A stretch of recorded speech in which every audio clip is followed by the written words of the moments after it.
I have to ask you, Doc, outside of all of these things that we're hearing, we're opening too soon, it's happening too fast, there's a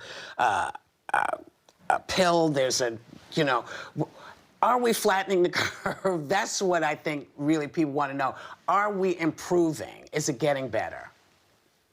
The lockdown has worked. We have flattened the curve. Now we need it to go down. As we come out of hiding, we want to know all the steps so that we can ensure we don't make the matters worse. But I do think we know these steps how, and we're people are being pretty phenomenal about knowing the right thing to do and taking it seriously. Now, I'd like to ask you about antibody tests, because the test is supposed to detect if a person has developed possible immunity to the virus. But we've been hearing reports that these tests aren't really that accurate. So if you test positive for antibodies, should you feel confident about starting to return to work and perhaps seeing your family without getting sick or, more importantly, even infecting someone else? Yeah, not yet, unfortunately. There's still too high a level of what we call false positives, meaning the test says, hey, you've got antibodies, and it turns out you really don't have immunity to avoid infecting somebody else. So right now, the test is not reliable. With time, that will get better, but not yet. Dr. Gawande, over 1,100 sailors on the USS Roosevelt tested positive for the coronavirus, and nearly 2 months later, at least 14 of those sailors have tested positive again, which surprises me. You can get this virus again so quickly. What do you make of this, and what does this mean for Americans attempting to go back to work? I actually don't think that's going to turn out to indicate that they have been reinfected after already having the virus, right? The same thing occurred in Korea. They investigated further, and what they found was that people can still have evidence of dead virus in their, when you test in their nose or in the back of their throat, and it doesn't mean that there's necessarily live virus there. So there'll be further investigation with these sailors, but right now I don't think it's an indication of alarm. Okay, doctor, let's talk about children. At first, we were told that children were mostly going to be immune from this and safe from the virus. But this past month, more than 100 children just in New York were suspected of having a rare illness which has been linked to coronavirus.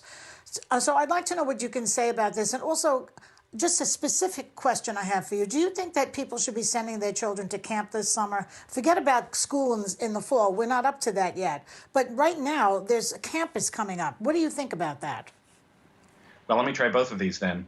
The discovery of this increased incidence of this rare inflammatory severe vascular condition for children is dangerous and an indication that that is a problem. It is only for a small number of kids. We know that children can get infected. They seem to not, most by far, seem to not have any symptoms or have very mild symptoms. We don't know how much they spread infection to others. And so we're wending our way through the knowledge here. What I'd say about being able to send people back to camp is that the rules that are working for adults so far seem to be ones that are likely to work with kids. So they're going to learn how to wear masks. They're going to learn how to maintain social distance. They're going to learn to be washing their hands.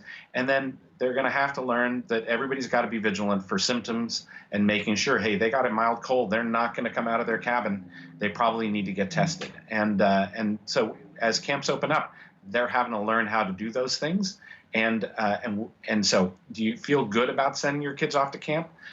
Right now, it's new, and it's going to be something that we'll be trying, and some people will be uncomfortable with it, and it's okay to feel like you'd like to have more information before you go ahead and do that. And I think, Doctor, one of the other questions people will be having, like myself, is whether our kids should be returning to school in the fall. And at this point, do you think schools will open up again in September? One of the things that I've also heard is that air conditioning currents, there's a study by Chinese researchers that found that air currents could play a role in spreading the virus in enclosed spaces. So what does that do in terms of, sending your kids back to school as well? I think schools and universities are now learning how to open up and keep each other safe. It's all going to be an experiment where we're going to try these things. I think we know a lot about those core components I talked about. There's going to be a real culture we have to build of saying, I never want to be the one to infect you, and to teach our kids in schools and universities to do that. And there's going to be a lot more testing by the fall. So I do think, I'm optimistic that schools and universities will return, and we will learn ways to, adapt to the virus. On this finding about air conditioning, what it was in a restaurant that was closed, and ventilation wasn't very good, and you had an air conditioner. The air conditioning wave of the air, the virus seemed to spread to the tables right along that course of ventilation. What it indicates is it's going to turn out ventilation matters a lot. It's smart that in some places, if they're opening restaurants, they're doing open air first. And I think we're all going to learn about the ways that we need to ventilate a lot more in our closed spaces.